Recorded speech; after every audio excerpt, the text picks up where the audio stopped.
Hello everyone, this is Agony333. And this is Scary Stories to Tell in the Dark. Yes, it's a review of a Guillermo del Toro film, which means it's gonna be fucking awesome. Of course, if anyone's, seen any of his other films, you'll know this is an awesome dude that makes awesome fucking movies. And I'd been waiting quite a while to watch this, so I finally got down to it. But I didn't fuck up this time, guys. It's from 2019. It is PG-13. It is 1 hour and 48 minutes. And let me go through before we get to some, little bit of spoilers and stuff. There's a few things to discuss. So here, I put here, which I kind of already mentioned, I was hyped as fuck when I heard that this film was coming out. Mainly because, for me, when I was a kid, I read all three. There was a teacher that read them to the class, and we all the kids in the class loved those books when we were kids and everything. Really memorable stories, perfect for that age range and everything. Ones that were, scary, but not, anything like for adults like Stephen King or any of that stuff. It was perfect for that time and everything. And so I ended up picking up the books later on and reading them all throughout and really loving them. And even to this day, I highly recommend them. The artwork in those books is fan-fucking-tastic. Like, I can't mention that enough. To me, it's really special. The pictures have always kind of like cemented themselves in a way because they're done in a very scary fashion as well. I mean, I don't really know. They go together well, because I was about to say I don't know what's scary. The stories or the pictures, but they're just excellent. So that's one other thing is, if you have like any kids and you're wanting to get them into some kind of horror, go ahead and check these out. I know they make two different copies as well. There's the actual originals. They have the original artwork and stuff, but some parents may find that to be a little bit too much for their kids. So I believe that they've made an adapted version of those books that have kind of toned down pictures a little bit. So I guess that'd be a preference thing. But yeah, they're very great books. Highly recommend those as well as this movie. But let's get into more things. This movie, I'd say, is for a little bit older than, the kids in the book, age and all that stuff, yeah.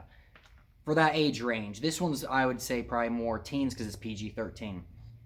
But let me get into more things here. Yeah, Guillermo del Toro, basically, this is what I was going to put. He did very well with this movie, even though it was PG-13. And it didn't even need an R rating. And that, for me, is in a way a rarity because at least whenever I've watched other movies that I felt like needed to be rated R, it depended on the, what it was based on and stuff. A lot of times, I've always kind of griped about stuff like that when it comes to, I don't know, I'm trying to think of examples, but I'm drawing blanks here for examples and shit. But there's been quite a few movies where I felt that really they needed to be pushed up a little bit more, either more violence, more gore, whatever, to kind of sell the horror atmosphere of it. But this is one that's an exception and goes to show just how well, Guillermo del Toro does with his projects, because this is PG-13, it sells the stories, and it does it well without needing any of that stuff, which, like I said, for me anyways, is usually not something I say, so that's a great thing. And then another thing I was going to put here is that reading the books first greatly benefits the movie. I highly advise that, because, watching the movie itself is good, and it's great and everything, but reading the books adds that element because you sort of know what's coming, but at the same time you don't, because it's handled differently here. But it makes those, moments where that you're waiting for, like, different stories to be kind of addressed in this movie to be, more exciting. And that actually begs the question, what's this fucking movie about? Well, it's based on, those three original books, like I mentioned, Scary Stories to Tell in the Dark. There were three of them. Well, in this movie, there's basically a small town, and there's like a group of teens and stuff, and pretty much there's a home where there was a girl who wrote these stories, and so they basically venture into the home, and they find this book, and they start to see that the stories written in this book are basically coming true and haunting these kids in a way. So yeah, that's basically a rundown on what the movie's about. So it's not exactly, like the books, because the books are just the short stories, but that was another thing I was going to put there, is that Guillermo del Toro, and everybody else involved, They were very effective at living up to the source material, the original stories, while also adapting it into something new. Because, like I said, obviously it's not like, shorts. It's an actual, movie. It's not just like, showing each of the short stories or in a film form or anything like that. They blended that together and present it in a different way, but lives up to the stories that they show there. So it does a very good job of that. Another thing I was going to put here is, for anybody who liked this film or, needs a new horror guy to go to that makes really great movies, like I've mentioned, Guillermo del Toro does fucking great. I mean, Crimson Peak was fucking awesome. Pan's Labyrinth is another one that I watched when I was younger that I absolutely loved. And I mean, there's Mimic as well. Don't Be Afraid of the Dark. He makes really good stuff. And I mean, there's even Troll Hunters here, which is kid-friendly. It's like a cartoon and stuff. My daughter loves that. And that's not even like really horror or anything. So that's all I'm saying is he makes good stuff. Go check that stuff out.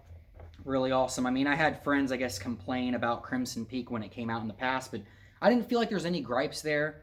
But that is one, I don't know if I'd say negative, that I'm going to mention here. But I was going to mention it. And it is that while this is a good film, a pretty good one, I don't feel like it's, the best. And the reason I think I say that is while it handles these stories well, while it does all this stuff right, and really there's not, at least to me, many flaws or anything.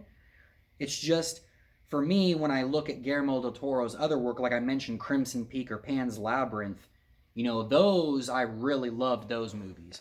And so for me, when I looked at this one, while it was good, for me, I saw those other ones, and so I would say those other ones, at least for me, would be a higher rating than this one. And, that's, I guess, my preference when it comes to horror in a way. But that does not take away from how good this film is, or how very well done the stories and these original books are as well.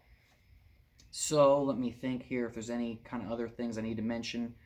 And I don't really think that there is. So, the rating I thought that I would give this film is a 7. It's a good film. Like I said, I mean, kind of gateway to horror, if you will, for people that don't want something that's really crazy or bloody or anything. I mean, there's not even really much of any kind of blood much here. It's, it's toned down, but in the right ways. So it's very accessible. And yeah, that's pretty much all I have to say. Rating of 7. Highly recommend the books. If you like the books, you'll like this. Check out Guillermo del Toro's other work if you want some really badass, awesome horror and really great storytelling. He excels at that. So, alright, let's get into spoilers, motherfuckers! Alright, so, there's only a few things that I thought I'd mention here. First thing being, as I mentioned, reading the stories is a fucking benefit. And, obviously, I have thoroughly read those stories. Sadly, there's a bunch that weren't touched on, but I mean, that's kind of to be expected. There's a shitload of them to go through. So they handled what they could. They put in what ones they could. And even, kind of like referenced others, had others that were shown in the notebook and everything. So, the ones they did mention, though, obviously they did well. But this is what I thought I would put here. And that is the Herald Story. That one, yeah, it was creepy when I was younger. Sorry, yeah. Okay, I got a drink and I fucked up, but it's okay. It's alright, I don't mind. Sorry about that. My face is soaked, but fuck it. Anyways, Harold, that piece of shit made me spill my fucking drink. Harold, that asshole, I feel like the story version was obviously scarier because I believe it had to do something with, skin being made. And obviously, like I said, they toned that down here. Still effective, though. Very effective. But I just remember, when the kid goes through and just is like, eat shit, Harold, and strikes the fucker and everything else, I'm just like, fuck no. Like, that's what I'm saying by benefit is for anybody who doesn't know, I mean, sure, it might have looked creepy and everything, but when you know the story, you're like, don't fuck with this thing. Stay the fuck away from this thing. Why would you talk shit to this fucking scarecrow? Because you're making a big goddamn mistake. And so that's what I'm saying. Like, knowing these stories really helped for the oh shit moments when you knew that things were going to kind of happen. But they were handled differently to still make it surprising. So yeah, there was that moment. As well as when that kid, I'll mention that one a little bit later to keep it kind of chronological. As much as I possibly fucking can. But there was another moment here, and that was when the kids, they were being bullied, obviously, by that one who hit the scarecrow. And, yeah, they throw a bag of flaming shit into his fucking car. And I just thought I would mention, like, man, I wish I would have had the balls to do that when I was fucking younger. Because, man, that... I guess at least they got him back, but I don't recommend those kinds of things. Do what I did. Just ignore assholes like that. Keep going with life. Fuck those losers. But it was cool in this movie to see them get kind of that little bit of vengeance on that bully. And, yeah, that was pretty funny, I gotta say. But alright. Let me see the other thing. Okay, now I can mention it. Then, when that bully gets, you know, I guess... not really what he deserved. I wouldn't say he deserved this, but, like I said, PG-13, but effective, because holy crap, that was, it kind of reminded me things like, and this would maybe be a sort of spoiler for the Mummy movie, but I mean, it reminded me of moments like that. I won't spoil it, never mind. Sorry.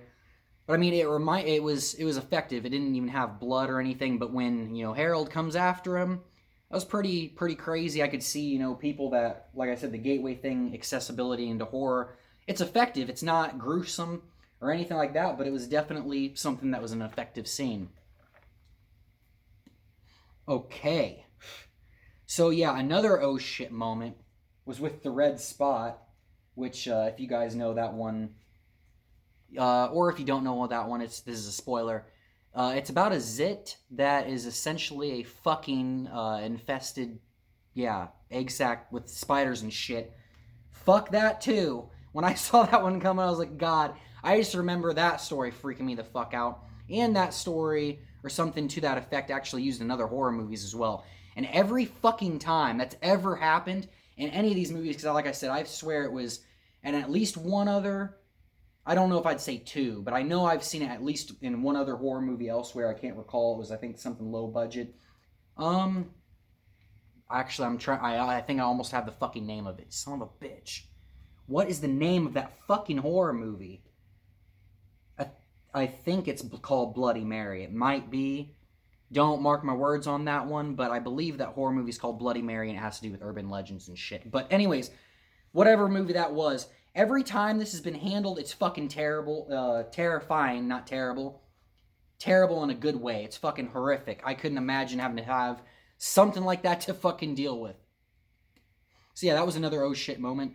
As well as the dream, which is where there's that red room, and there's that freaky looking, clay looking thing. Because yeah, I always attributed that to looking almost like a clay sculpture rather than a fucking person. And yeah, handled effectively here, pretty effectively. That picture alone freaked me the fuck out as a kid, so done well. You fucking succeeded. So yeah, I think that's actually all that I have to really touch on. There isn't too many other things. It was a good film overall. It's just for me, like I said, I didn't give it a higher rating just because other Guillermo del Toro movies to me are even better than this one. And there's, just other horror that I personally prefer more so than this one. But still an effective, awesome one. And one that you could, like I said, show if you have any teenagers at home or whatever else. Or, yeah, wanting something that's not too crazy. Still awesome. And I hope, by the way, that you guys are having an awesome fucking day. And, yeah, let's wrap this up. I will see you guys next time. Peace. Have a great one.